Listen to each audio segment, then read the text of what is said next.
Hey everybody, welcome to SpaztikNerd. Today is the day we're discussing PS4 versus Xbox One. So anyway, I have done a lot of research. I have a PS4 currently. I don't really know a lot about Xbox One. So I did a lot of research and I came up with several different things about the PS4 and Xbox One that I didn't even know about. So maybe you'll learn something too. One thing that both the PS4 and the Xbox One have in common is that they are not backwards compatible, meaning that they cannot play any games from previous generations. So Xbox One can only play games for Xbox One. Same thing with PS4. They can't play anything from the previous consoles, which has been detrimental to their library. There's just not as many games as there could be for the PS4 just because there is no compatibility between the other consoles. Another thing about the PS4, it has excellent graphics. I mean, I could not stop finding comments about the graphics. And I will have to agree, I love the graphics of the PS4. It's crystal clear. It looks real in the game, and it's not just on the in between plays and stuff like that. It's during the game while you're playing. It seems real. There's poor graphics for the Xbox One. They didn't really pay that much attention to it. The Xbox One only has 600 to 900 pixels, and the PS4 has 1080 pixels. So, and that's during the games. So there's a significant difference in the graphics and the quality of that. With the Xbox One, the controller is comfortable and easy to use. It's PC compatible, which means that you can plug it in to PC and get a program to help your PC become compatible with it. And you can use your controller from your Xbox One on your computer for gaming. The only thing with that is that it has no rechargeable battery.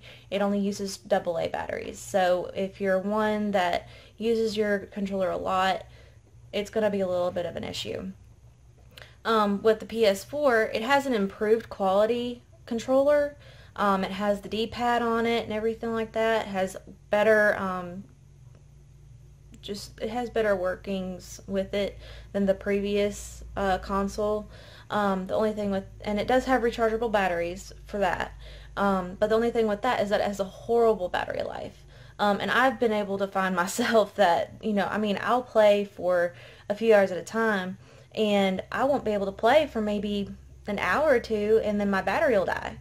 Or I'll have to stop in the middle of a game, or I'll be like right in the middle of something. No! So anyway, it does cause some struggle with that. One thing with the PS4 is that the OS tends to be glitchy, causing the PS Store, friends lists, and online gaming to load slowly. So that is a little bit of a struggle, just more of being impatient really than anything. I have found though with the PS4, I play a few games online and that I have through the PSN, and then I have a couple games that I have on the disc. And sometimes the discs, it gets into kind of a funk. So like I'll try to load something and it won't want to load, so I'll have to actually back out and close the application down and then go back into it and get back to where I started. And it gets a little frustrating with that.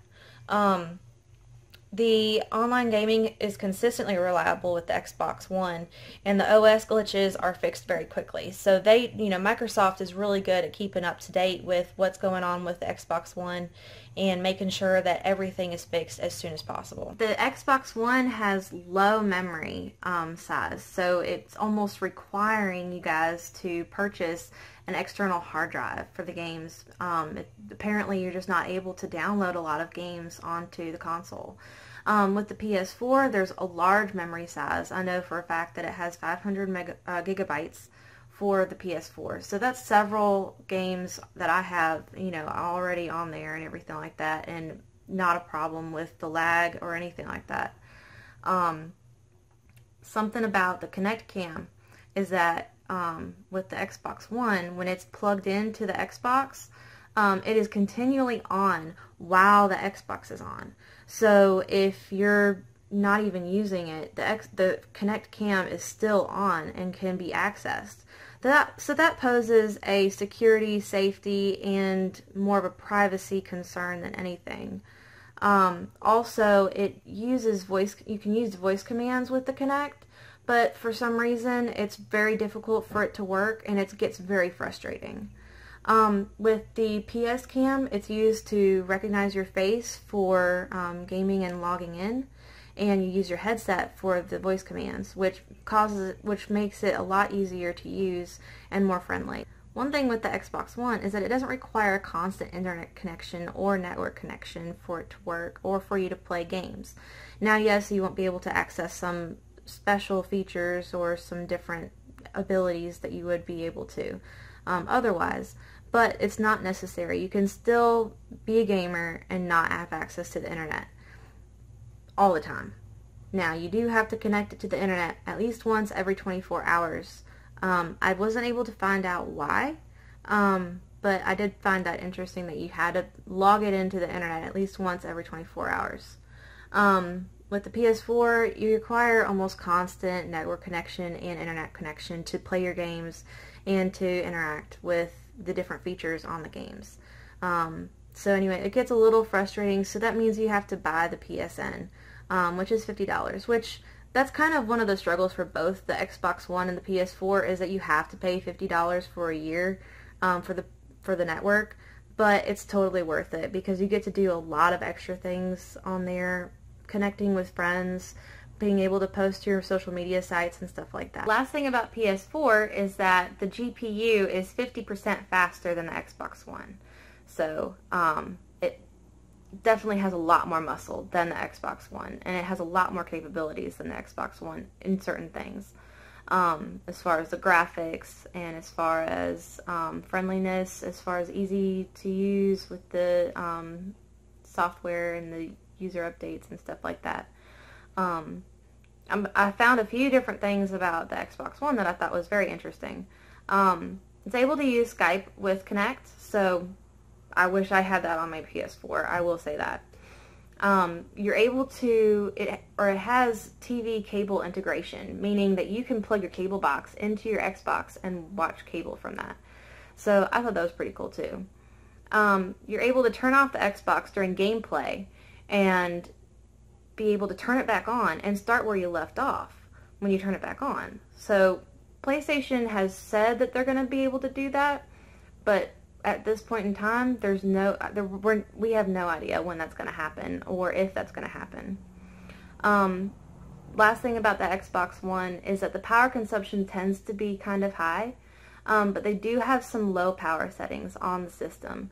So that way, when you're not using it, if you don't want to turn it off, you have the ability to lower the rate of power that is coming from your electricity. So that way you don't have a higher electric bill, and you still get to do whatever you want to do. I know that PS4 has a low power mode as well, so that is something that they both have. But anyway, I hope that I was able to teach you something new about the Xbox One or PS4, and if you were trying to decide between which console to get, I hope I helped you make your decision. If you would subscribe and like my video and share it with your friends, I'd greatly appreciate it. And don't forget, once I get up to 50 subscribers, the 50th subscriber will get a free t-shirt. So anyway, I hope y'all have a great day, and I will see y'all on Friday. Thanks.